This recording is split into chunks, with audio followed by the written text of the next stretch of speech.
നമ്മൾ നോക്കുന്നത് നമ്മൾ തുടരെ ഇസ്രായേലിനെ കുറിച്ച് കഴിഞ്ഞ 2-3 ദിവസങ്ങളായിട്ട് ഈ ഒരു സീസ് ഫയർ ഡീലുമായിട്ടുള്ള വീഡിയോസ് നമ്മൾ പറഞ്ഞു വരുന്നുണ്ട്. അപ്പോൾ അതിനകത്ത് നമ്മൾ പറഞ്ഞ പോലെ തന്നെ വളരെ വ്യക്തമായിട്ട് ഇന്ന് രാവിലെ നെതന്യാഹു ശക്തമായി പറഞ്ഞിരിക്കുകയാണ്. ഒരു 10 മിനിറ്റ് വീഡിയോ ആണ് പുള്ളി സംസാരിച്ചത്.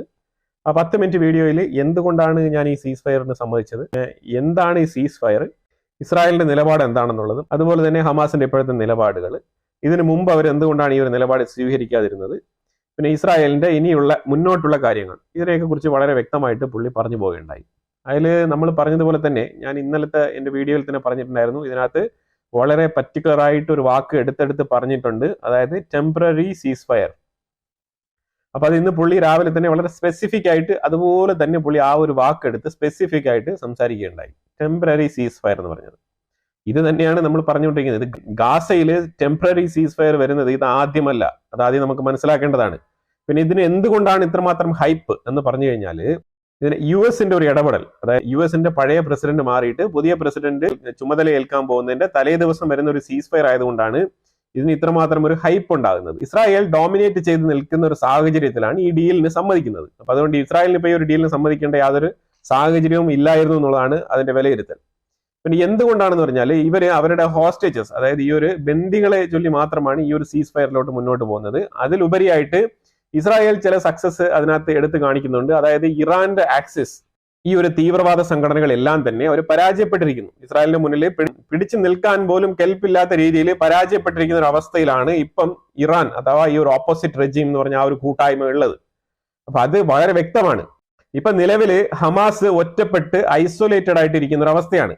ഇസ്രായേലിന് വേണമെങ്കിൽ, അതായത് പൊരുതാൻ ആളില്ലാതെ, ഒരു ബാറ്റിൽ ഫീൽഡ് എന്ന് പറയുമ്പോഴത്തേക്കും അങ്ങോട്ടും ഇങ്ങോട്ടും പൊരുതാൻ ആളുണ്ടെങ്കിലല്ലേ ഈ ഒരു പോയിട്ട് ഒരു അറ്റാക്ക് ചെയ്തിട്ട് കാര്യമുള്ളൂ. അപ്പൊ ഇത് ഇപ്പൊ പൊരുതാൻ ആളില്ല എന്നുള്ള അവസ്ഥയാണ്. അത് വല്ലപ്പോഴും കൂടെ 1-2 റോക്കറ്റ് വിടാനേ ആൾക്കാരുള്ളൂ. അപ്പൊ ഇസ്രായേൽ വെറുതെ പോയിട്ട് ഇങ്ങനെ അറ്റാക്ക് ചെയ്യുന്ന പോലെ ഒരു ഫീൽ ഉണ്ടാകുന്നുണ്ട്.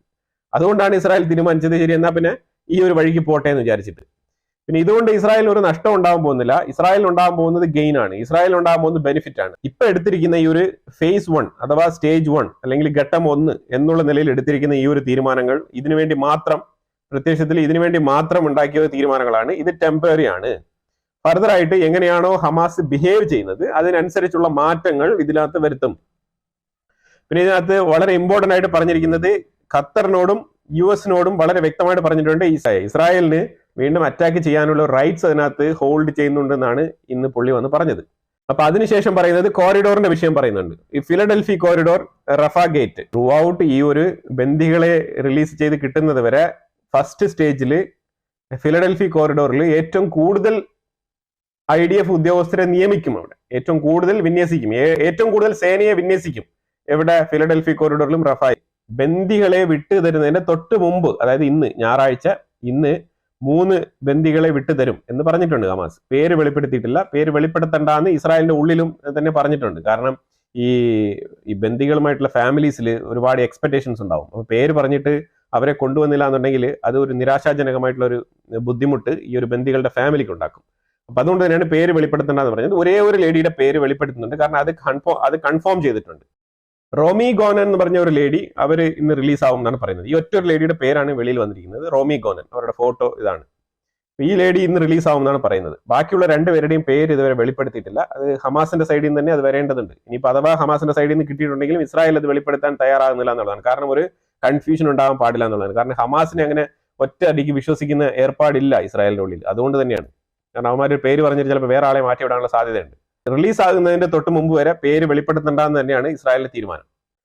പിന്നെ നമ്മുടെ വീഡിയോയിൽ തന്നെ കമന്റിൽ ഒരു ലിങ്ക് ആരോ പേസ്റ്റ് ചെയ്തിട്ടുണ്ടായിരുന്നു. അതിനകത്ത് ഞാൻ കയറി നോക്കിയപ്പോഴത്തേക്കും ഈ ഒരു വ്യക്തി, എന്നത് ഫോട്ടോയിൽ കാണിക്കുന്ന ഈ ഒരു വ്യക്തി വളരെ ബയാസ്ഡ് ആയിട്ടുള്ള സ്റ്റേറ്റ്മെന്റുകൾ തന്നെയാണ് പറഞ്ഞുകൊണ്ടിരിക്കുന്നത്. പുള്ളിക്ക് നല്ല പ്രായമുണ്ട്. പക്ഷേ ഇതിനകത്ത് ഒരു കാര്യം എനിക്ക് പറയാനുള്ളത്, ഈ ഇസ്രായേൽ ഗാസ വാർ എന്ന് പറഞ്ഞാൽ ഇന്നലെ തുടങ്ങിയതല്ല. അപ്പൊ അതുകൊണ്ട് ഈ ICC, ICJ, international criminal court, ഇതൊക്കെ ചൊല്ലി പല രീതിയിലും ഇസ്രായേലിനെ പല രീതിയിലും വരിഞ്ഞു മുറുക്കാനൊക്കെ പല സാഹചര്യത്തിലും ആൾക്കാർ തുനിഞ്ഞിറങ്ങിയിട്ടുണ്ട്.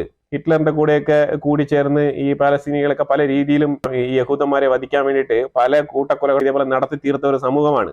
ഏതെങ്കിലും ഒരു സാഹചര്യത്തിൽ ഇത് തിരിച്ചറിയണം. അല്ല, തിരിച്ചറിയാണ്ട് ഇങ്ങനെ ഇപ്പോഴും ഞങ്ങൾ വന്ന് ഇങ്ങനെ ഫൈറ്റ് ചെയ്യും, പഴയ വാശിയും വൈരാഗ്യം വെച്ചുകൊണ്ട് ഞങ്ങൾ ഫൈറ്റ് ചെയ്യും. ക്രിസ്ത്യൻസും ഏറ്റവും കൂടുതൽ ഈ ജൂയിഷിനെ ഉപദ്രവിച്ചിട്ടുണ്ട് ഒരു കാലത്ത്. പക്ഷെ അവർ തമ്മിൽ ഇന്ന് അത്രമാത്രം ഒരു ശത്രുത ഉണ്ടെന്ന് എനിക്ക് തോന്നുന്നില്ല.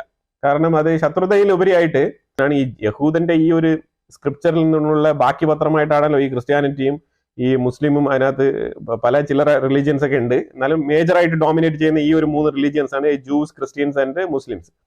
അപ്പൊ ഈ ക്രിസ്ത്യൻസ് ജൂസിന്റെ ഒരുപാട് ആചാരങ്ങളൊന്നും പിന്തുടർന്ന് പോകുന്നില്ല. ക്രിസ്ത്യൻസ് ജസ്റ്റ് ഒരു ന്യൂ ടെസ്റ്റ്മെന്റ് എന്ന് പറഞ്ഞിട്ട് ആ ഒരു ഇതിലാണ് നിൽക്കുന്നത്. അതാണ് ഏറ്റവും കൂടുതൽ പ്രാധാന്യം നൽകുന്നത്.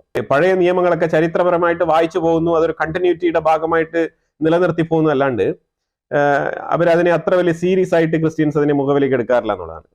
പിന്നെ ഫാർ ആൻഡ് ഫാർ ഈ ഒരു ന്യൂ ടെസ്റ്റ്മെന്റിലാണ് ഈ ഒരു ക്രിസ്ത്യാനിറ്റി ഡെവലപ്പായി നിൽക്കുന്നത്. അതിലുപരിയായിട്ട് ഏറ്റവും കൂടുതൽ കൺസ്ട്രക്റ്റീവ് ആയിട്ട് ജൂസിനെ പോലെ തന്നെ ഫോളോ അപ്പ് ചെയ്യുന്ന, അവരുടെ ജൂസിന്റെ അതേ സെയിം നിയമങ്ങളൊക്കെ ഫോളോ അപ്പ് ചെയ്യുന്ന ഒരു റിലീജിയനാണ് ഇസ്ലാം. പക്ഷെ അവർക്ക് ഈ ഒരു ജൂസുമായിട്ട് അത്ര ഇതിൽ പൊരുത്തപ്പെട്ട് പോകാൻ പറ്റുന്നില്ല. കാരണം വേറെ ഒന്നുമില്ല, ആ സ്ക്രിപ്ചറിൽ കൃത്യമായിട്ട് എഴുതി വെച്ചിട്ടുള്ളതാണ് ഇതിന്റെ ഫണ്ടമെന്റൽ ആയിട്ടുള്ള പ്രശ്നം. സ്ക്രിപ്ചറിൽ ഈ ജൂസിനെയും, അതായത് ബുക്ക് ഓഫ് ദ പീപ്പിൾ, ഇതുപോലെ ജൂസ്, അതേപോലെ ക്രിസ്ത്യൻസ്, ഇതേപോലെയൊക്കെ പേരെടുത്ത് പരാമർശിച്ചിട്ടുണ്ട്. ഇതാണ് ഇതിന്റെ ഒരു വിഷം അവിടെ നിന്നാണ് വരുന്നത്. ശരിക്കും പറഞ്ഞാൽ ഇത് സത്യസന്ധമായിട്ട് ഞാൻ പറയുന്ന കാര്യമാണ്. ഇത് സാധാരണ മനുഷ്യൻ, അവനൊരു സാധാരണ മനുഷ്യനായിട്ട് ജനിക്കുകയാണ്. ശരി, അവൻ ഏതെങ്കിലും ഒരു റിലീജിയൻ ആയിക്കോട്ടെ, ഫോർ എക്സാമ്പിൾ ക്രിസ്ത്യൻ ആയിക്കോട്ടെ, മുസ്ലിം ആയിക്കോട്ടെ, ഇല്ലെങ്കിൽ അവൻ ജൂ ആയിക്കോട്ടെ, അവൻ വളർന്നു വരികയാണ്. ജൂവിന്റെ സ്ക്രിപ്ചറിലുള്ള തോറാത്തിൽ ഒരിക്കലും ഒരു ഇസ്ലാമിക വിരുദ്ധമായിട്ടുള്ള ഒരു കോട്ട് അതിനകത്ത് ഇല്ല. അപ്പൊ അവൻ ആ മതം വിശ്വസിച്ചാലും വിശ്വസിച്ചില്ലെങ്കിലും അവനൊരിക്കലും അവന്റെ ബ്ലാങ്ക് ആയിട്ടുള്ള ഒരു പേപ്പർ പോലത്തെ തലച്ചോറിൽ ഈ ഒരു പുസ്തകം കൊണ്ട് ഈ ഒരു വിരോധം അതിനകത്ത് വരുന്നില്ല. അൺലെസ് ആരെങ്കിലും പോയി ഇരുന്ന് പ്രൊപ്പഗണ്ട വെച്ച് ടീച്ച് ചെയ്ത് കൊടുക്കണം, പഠിപ്പിച്ചു കൊടുക്കണം, ഇങ്ങനെ നമ്മൾ ഇവരെ വെറുക്കണം എന്ന് പറഞ്ഞിട്ട് പഠിപ്പിച്ചു കൊടുത്താലേ അത് സംഭവിക്കും. അത് കഴിഞ്ഞ് ക്രിസ്ത്യാനിറ്റിയിൽ വന്നു കഴിഞ്ഞാൽ യേശു ക്രിസ്തുവിന്റെ സ്റ്റേറ്റ്മെന്റുകൾ തന്നെ പല തവണ ഇതിനകത്ത്, ഞാൻ ഇസ്രായേലികൾക്ക് മാത്രമല്ല, ഞാൻ അതർ കമ്മ്യൂണിറ്റീസിനും കൂടെ വേണ്ടി വന്നതാണ് എന്നുള്ള പല സ്റ്റേറ്റ്മെന്റുകളും കൂടെ ജീസസിന്റെ ത്രൂ ഔട്ട് ആ ഒരു പ്രീച്ചിങ്ങിലൊക്കെ ഇത് വരാറുണ്ട്. അപ്പൊ അവിടെ ഈ കമ്മ്യൂണിറ്റി ലൈഫ് ജീവിക്കുന്ന സാഹചര്യത്തിൽ ഈ ഒരു പ്രീച്ചിങ്ങിന് അതിന് പ്രാധാന്യമുണ്ട്. ഞാൻ നിങ്ങൾക്ക് മാത്രമല്ല, ഞാൻ മറ്റുള്ളവർക്കും കൂടിയാണ് എന്നുള്ള നിലയിൽ അവിടെ നിങ്ങൾ മറ്റുള്ളവർ എന്നുള്ള നിലയിലുള്ള ചില വേർതിരിവുകളൊക്കെ ഇതിനകത്ത് വരുന്നതായിട്ട് നമുക്ക് മനസ്സിലാക്കാൻ പറ്റുന്നുണ്ട്. പക്ഷെ അവിടെ എവിടെയും ഒരു യഹൂദിനെ കൊല്ലുക, പിന്നെ അവനെ തീർത്ത് കളയുക, ഇമാതിരിയുള്ള സ്റ്റേറ്റ്മെന്റുകളൊക്കെ ഇല്ല എന്ന് തന്നെ പറയാം. പക്ഷെ നേരെ മറിച്ച് നിങ്ങൾ അതിനുശേഷം വന്ന ഇസ്ലാം ആയിക്കോട്ടെ, ഇത് സെയിം സെമറ്റിക് റിലീജിയൻ ആണ്. അവിടെ വന്നു കഴിഞ്ഞാൽ ഇത് ഇമാതിരി, അതായത് ഈ മനുഷ്യന്മാരെ കൊല്ലുന്ന രീതിയിലുള്ള പല തരത്തിലുള്ള കോട്ടുകൾ ഇതിനകത്ത് ഉണ്ട് എന്നുള്ളതാണ് വസ്തുത. അപ്പൊ ഇത് മറ്റുള്ള റിലീജിയനിൽ ബേസിക്കലി ഈ ഒരു കൊല്ലുക എന്നുള്ളത് പഠിപ്പിക്കുന്നില്ല. പക്ഷെ ഇവിടെ കൊല്ലുക എന്നുള്ളത് അവിടെ എഴുതി വെച്ചിട്ടുണ്ട് എന്നുള്ളത് അതൊരു വസ്തുതാപരമായ കാര്യമാണ്. ഇത് നിങ്ങൾ മുസ്ലിം ആണെങ്കിലും ഏത് മതത്തിലുള്ള ആൾക്കാരാണെങ്കിലും ആ പുസ്തകം എടുത്ത് വായിച്ചു കഴിഞ്ഞാൽ നിങ്ങൾക്ക് മനസ്സിലാക്കാൻ പറ്റുന്ന കാര്യമാണ്. ഇത് പഠിച്ച് മനസ്സിലാക്കിയിട്ട് ഇത് പറയാൻ പറ്റും, അല്ലാതെ ചുമ്മാ നമ്മൾ വെറുതെ ഇരുന്ന് വീമ്പിളക്കിയിട്ട് കാര്യമില്ല. അപ്പൊ ഇതാണ് ഈ ഫണ്ടമെന്റലിസം എന്ന് ഞാൻ പറയുന്നത്. ഈ ഫണ്ടമെന്റലിസം എന്ന് പറയുമ്പോൾ ചിലപ്പോൾ ആൾക്കാർക്ക് മനസ്സിലാവില്ല. ഈ ഫണ്ടമെന്റലിസം എന്ന് പറഞ്ഞാൽ ബേസിക് ആയിട്ട് നമ്മൾ കുട്ടികൾക്ക് കൊടുക്കുന്ന ചില ടീച്ചിങ്സിൽ ഉണ്ടാകുന്ന ചില ഡോക്ട്രിൻസ്. ആ ഡോക്ട്രിൻസ് ഉണ്ടാക്കുന്ന പ്രശ്നം എന്ന് പറഞ്ഞാൽ അത് ഇൻഡയറക്ട്ലി, അതായത് ആരും ടീച്ച് ചെയ്യണ്ട, നമ്മളൊരു അതോറിറ്റിയെ ക്ലെയിം ചെയ്യാണ്. അതായത് ഇതാണ് നമ്മളുടെ സുപ്രീം അതോറിറ്റി, ഇതാണ് നമ്മളുടെ ജീവിത ശൈലി, എൻറ്റയർ ജീവിതത്തിന് വേണ്ടിയിട്ട് നമ്മുടെ കയ്യിൽ തന്നിരിക്കുന്ന, പ്രിസർവ് ചെയ്ത് തന്നിരിക്കുന്ന ഒരു പുസ്തകമാണ്, ഇതിലുള്ളതാണ് നമ്മൾ ഫോളോ ചെയ്യേണ്ടതെന്ന് പറഞ്ഞ് നിങ്ങളൊരു കുട്ടിക്ക് പഠിപ്പിക്കും. അത് മുസ്ലിമും പഠിപ്പിക്കും, ക്രിസ്ത്യൻസും പഠിപ്പിക്കും, ജൂസും പഠിപ്പിക്കും. അങ്ങനെ പഠിപ്പിക്കുന്ന സമയത്ത് ആ പുസ്തകത്തിന്റെ ഉള്ളിലുള്ള കണ്ടന്റ് എന്താണെന്നുള്ളത് വളരെ വളരെ ഇമ്പോർട്ടന്റ് ആണ്. ആ കണ്ടന്റിൽ ഇതേപോലെ ഡെവാസ്റ്റേറ്റഡ് ആയിട്ടുള്ള ചില സ്റ്റേറ്റ്മെന്റുകൾ അതിനകത്ത് ഉണ്ടെങ്കിൽ അത് പരിതാപകരമാണ്. ശരിക്കും പറഞ്ഞാൽ ഇത് എഡ്യൂക്കേറ്റഡ് ആയിട്ടുള്ള സമൂഹം തിരിച്ചറിഞ്ഞത് കൊണ്ടാണ് കേരളത്തിലുടനീളം മലപ്പുറം മേഖലയിലൊക്കെ ആയിട്ട് ഒരുപാട് എക്സ് മുസ്ലിംസ് ഉണ്ടായിക്കൊണ്ടിരിക്കുന്നത്. അതുകൊണ്ട് തന്നെയാണ് റിലീജിയൻ എന്ന് പറയുന്ന സാധനം ഒരു 2 വയസ്സ് 3 വയസ്സ് തൊട്ടേ പഠിപ്പിച്ചു തുടങ്ങുന്നത്. ജനിക്കുമ്പോൾ തൊട്ടേ ഇത് പഠിപ്പിച്ചു തുടങ്ങുന്നത്. കാരണം ഒരു 20 വയസ്സിന് ശേഷം ഈ ഒരു സാധനം എടുത്തുകൊണ്ട് പഠിപ്പിച്ചു കഴിഞ്ഞാൽ അവന് തലച്ചോറ് ഡെവലപ്പായി, അവൻ തിരിച്ച് ചോദ്യം ചോദിക്കും. അപ്പൊ ഇത് പഠിപ്പിക്കാൻ പറ്റാത്ത ഒരു അവസ്ഥയാവും. അപ്പൊ ഇത് പിന്നെ എന്തുകൊണ്ടാണ് ഈ ഒരു സാമഗ്രികളൊക്കെ ഇങ്ങനെ നിന്ന് പോകുന്നത് എന്ന് പറഞ്ഞു കഴിഞ്ഞാൽ ഇതിൽ ഒരുപാട് പൊളിറ്റിക്സ് ഉണ്ട്, ഇതിനകത്ത് അജണ്ട ഉണ്ട്, ഇതിനകത്ത് സാമൂഹ്യ ചുറ്റുപാടുണ്ട്. അപ്പൊ അതുകൊണ്ട് ഇതിനകത്തൊരു ഗ്രൂപ്പ് ഉണ്ട്. അപ്പൊ ഇങ്ങനെയുള്ള പല പല കാര്യങ്ങളുണ്ട് അതിനകത്ത് പല നേട്ടങ്ങളുണ്ട്. സോഷ്യൽ ലൈഫിൽ നിൽക്കുമ്പോഴത്തേക്കും ഉണ്ടാകുന്ന നേട്ടങ്ങൾ. ഇപ്പൊ ഈ പള്ളിയിലച്ചന്മാരായിക്കോട്ടെ, ഇപ്പൊ ഈ എത്ര ചർച്ച് ഫാദേഴ്സ്, അവരൊക്കെ എവിടെ പോകും? പിന്നെ അതൊരു സംവിധാനമാണ്, അതൊരു സിസ്റ്റമാണ്. അതിനെ ബിലീവ് ചെയ്ത് ജീവിക്കുന്ന ഒരുപാട് ആൾക്കാരുണ്ട്. അപ്പൊ അതുകൊണ്ട് ഈ ഒരു റിലീജിയനൊക്കെ അങ്ങ് എടുത്തങ്ങ് ചവറ്റുകൊട്ടയിൽ ഇടുക എന്നുള്ള രീതിയിലല്ല ഞാൻ ഇവിടെ പറഞ്ഞു വരുന്നത്. അത് അവരവർക്ക് വിശ്വസിക്കാം, കുഴപ്പമില്ല. പക്ഷേ നിങ്ങളുടെ തലച്ചോറിലൊരു നോളജ് ഉണ്ടാവണം, ഞാൻ ഇത് ചെയ്യാൻ പാടില്ല. ഈ റിലീജിയൻ എന്ന് പറയുന്നത് നമ്മുടെ സൊസൈറ്റിക്കും ഈ ഒരു സോഷ്യൽ ലൈഫിലും ഇവിടെ ജീവിക്കുന്ന ആ ഒരു സമയം വരെ ഉള്ളൂ ഈ ഒരു കാര്യങ്ങളൊക്കെ. പിന്നെ അൾട്ടിമേറ്റ്ലി ഒരു സുപ്രീം ഗോഡ് ഉണ്ടെന്നുണ്ടെങ്കിൽ, നിങ്ങളുടെ ജീവിതത്തിൽ നന്മ മാത്രമേ ചെയ്തിട്ടുള്ളൂ എന്നുണ്ടെങ്കിൽ പിന്നെ നിങ്ങളെ ശിക്ഷിക്കാൻ എന്താണ് കാരണം? അപ്പൊ അങ്ങനെ അൾട്ടിമേറ്റ്ലി ഒരു ഗോഡ് ഉണ്ട് എന്നുണ്ടെങ്കിൽ നിങ്ങൾക്ക് ഉറപ്പായിട്ടും ഇറസ്പെക്റ്റീവ് ഓഫ് റിലീജിയൻ നിങ്ങൾക്ക് കിട്ടേണ്ടത് കിട്ടും. അപ്പൊ ഞാൻ പറയാണ് പൊതുവെ.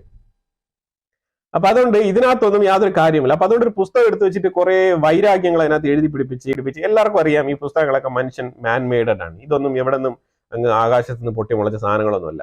ഇതൊക്കെ ക്രിസ്ത്യൻസിന്റെ ബൈബിൾ ആയിക്കോട്ടെ, അതൊക്കെ കൗൺസിൽ ഓഫ് നൈസിയയിൽ എന്തെല്ലാം കത്തിച്ച് കളഞ്ഞിട്ട് വളരെ ഫിൽട്ടേഡ് ആയിട്ടുള്ള കൃത്യമായിട്ടുള്ള കാര്യങ്ങളൊക്കെയാണ് അതിനകത്ത് കൊണ്ടുവന്നത്. പുസ്തകങ്ങളൊക്കെ പലരും പല കാലഘട്ടങ്ങളായിട്ട് എഴുതിയതാണ്. അതിനകത്ത് പല പല ചാപ്റ്റേഴ്സും ക്രിട്ടിസൈസ് ചെയ്ത് നോക്കേണ്ട കാര്യങ്ങളുണ്ടാവും, ഞാൻ ഇല്ല എന്ന് പറയുന്നില്ല. അതുപോലെ തന്നെ ഖുർആൻ ആയിക്കോട്ടെ, അത് മുഹമ്മദ് നബി ജീവിച്ചിരുന്ന കാലഘട്ടത്തൊന്നും ഈ പുസ്തകമൊന്നും ഇല്ലായിരുന്നു. ഇതൊക്കെ പിന്നെ ഈ റിസൈറ്റ് ചെയ്തിട്ടുള്ള കുറെ പരിപാടികളാണ്. അത് ഇങ്ങനെ മനപ്പാഠം പോലെ പഠിച്ചു വെച്ചിട്ട് ഇങ്ങനെ റിസൈറ്റ് ചെയ്യാന്നുള്ള പരിപാടികളാണ് ഉണ്ടായിരുന്നത്. പിന്നെ ഈ ആൾക്കാരെയൊക്കെ ഒരുമിച്ച് വിളിച്ചു കൂട്ടി ഈ യുദ്ധത്തിന് പോകുമ്പോഴത്തേക്കും ഒരു പുസ്തകം റിസൈറ്റ് ചെയ്ത് വെച്ചിരുന്ന ആൾക്കാരൊക്കെ ഈ യുദ്ധത്തിൽ മരണപ്പെടുന്നത് കണ്ടിട്ട് അവരെ വിളിച്ചു വരുത്തി, പലരെയും വിളിച്ചു വരുത്തി ഇതിനെ റിപ്പീറ്റ് ചെയ്ത് റിസൈറ്റ് ചെയ്ത് പറയിപ്പിച്ചിട്ട് അതിൽ നിന്ന് വന്ന ക്ലാരിഫിക്കേഷനിൽ അങ്ങോട്ടും ഇങ്ങോട്ടും കോൺട്രാഡിക്ഷൻസ് ഉണ്ടെങ്കിൽ അതൊക്കെ മാറ്റി നിർത്തിക്കൊണ്ട് ഒരാളെ മാത്രം ഏർപ്പാടാക്കിയിട്ട് സയ്യിദ് എന്ന് തോന്നുന്നു, അങ്ങനെ സയ്യിദ് എന്ന് പറഞ്ഞ ഒരാളെ ഏർപ്പാടാക്കിയിട്ട് നിങ്ങൾ ഇവനോട് യോജിക്കുന്ന ആൾക്കാരുടെ മാത്രം നിങ്ങൾ എടുത്താൽ മതി എന്ന് പറഞ്ഞിട്ട് അയാളുടെ റിസൈറ്റേഷനിലോട്ട് യോജിക്കുന്ന ആൾക്കാരുടെ വാക്കുകൾ മാത്രം നിങ്ങൾ എടുത്താൽ മതി എന്ന് അങ്ങനെ എടുത്തിട്ട് എഴുതി കുറിച്ചുണ്ടാക്കിയ പുസ്തകമാണ്. അല്ലാതെ ഇത് അങ്ങനെ ഓഫ്സെറ്റ് പ്രിന്റിങ്ങിൽ മുകളിൽ നിന്ന് അടിച്ച് പ്രിന്ററക്കി വിട്ട സാധനമല്ല. അപ്പൊ ഇതൊക്കെ ഞാൻ പറയുന്നത് പറഞ്ഞാൽ ഇതിൽ ഒഫൻഡഡ് ആവേണ്ട ആവശ്യമൊന്നുമില്ല. ഇതാണ് സത്യസന്ധമായിട്ടുള്ള കാര്യമാണ്, ഇങ്ങനെയാണ് നടന്നത്. അല്ലാണ്ട് ഇതാരും മാജിക് ഷോ നടത്തിയിട്ട് സൂ എന്ന് പറഞ്ഞിട്ട് ഉണ്ടാക്കിയ ഒരു സാധനമല്ല. അപ്പൊ അത് ആദ്യം മനസ്സിലാക്കണം. മനുഷ്യന്മാരുടെ ഇടപെടൽ കൊണ്ട് തന്നെയാണ് ഇതിനകത്ത് പല രീതിയിലുള്ള വൈരാഗ്യമായിട്ടുള്ള കോട്ടുകളൊക്കെ വന്നിരിക്കുന്നത്. ഞാൻ എന്തുകൊണ്ടാണ് പറഞ്ഞതെന്ന് പറഞ്ഞാൽ ഈ ഒരു ചാനലും തുറന്നു വെച്ചിട്ട് ഈ ആൾക്കാർ ഇത്രയും വയസ്സായിട്ടും ഇവര് ഒരു തിരിച്ചറിവുമില്ലാതെ ജീവിക്കുന്ന കുറെ മനുഷ്യർ, അങ്ങനെയാണ് എനിക്ക് മനസ്സിലാക്കാൻ പറ്റുന്നത്. അതിനകത്ത് അവർ പറയുന്ന കുറെ കാര്യങ്ങൾ തന്നെ എല്ലാം ബ്ലണ്ടേഴ്സ് ആണ്. ഒരു യുദ്ധം ഉണ്ടായിക്കഴിഞ്ഞാൽ ആരാണോ ഡോമിനേറ്റ് ചെയ്യുന്നത് അവരുടെ ഭാഗത്ത് ഇതുപോലെ ജനസൈഡ് ആരോപണങ്ങൾ, കൂട്ടക്കൊല, വംശഹത്യ, ഇങ്ങനെയൊക്കെ പേരുകൾ വരും.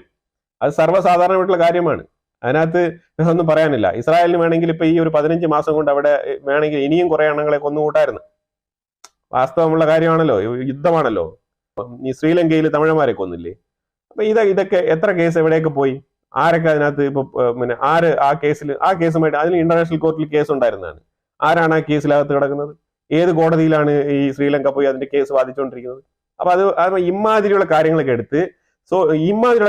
എടുത്ത് സ്വന്തം സമൂഹത്തിനെ പറ്റിക്കാൻ വേണ്ടിയിട്ട് കുറെ കഥകൾ മെനഞ്ഞ് ചില ഡോക്യുമെന്ററി രീതിയിൽ വീഡിയോസ് ഒക്കെ ഇങ്ങനെ പ്രചരിപ്പിക്കാം. അതൊക്കെ വെറും ബയാസ്ഡും അവർക്ക് കുറച്ച് അവരുടെ സമൂഹത്തോട് ഞങ്ങൾക്ക് ഭയങ്കരമായ കൂറുണ്ടെന്ന് കാണിക്കാൻ വേണ്ടിയിട്ടുള്ള ചില ഏർപ്പാടാണ്. അല്ലാതെ ചില ഗിമിക്കുകളാണ്. അല്ലാതെ അതിനൊന്നും വലിയ പ്രായം കൂടുതലുണ്ടെന്ന് പറഞ്ഞിട്ട് ഇതിലൊക്കെ വ്യക്തമായ നോളജ് ഉണ്ടെന്ന് നമ്മൾ ധരിക്കരുത്. ചില ആൾക്കാർ എപ്പോഴും ഇങ്ങനെ തന്നെ ആയിരിക്കും. നെതന്യാഹുവിന്റെ സ്റ്റേറ്റ്മെന്റിന് നമ്മൾ എന്തുകൊണ്ടാണ് വാല്യൂ കൊടുക്കുന്നത് പറഞ്ഞാല് ഇന്ന് ഞായറാഴ്ച, ഇന്ന് ബന്ദികളെ വിടണം. ഇതുവരെ ആ ഹോസ്റ്റേജ് ഡീല് പ്രഖ്യാപിച്ചെന്നല്ലാണ്ട് അതിന്റെ പ്രാഥമികമായിട്ട് നടക്കേണ്ട ഒരു 3 ബന്ദികളെ വിട്ടുതരാനുള്ള ആ സംഭവം ഇതുവരെ നടന്നിട്ടില്ല.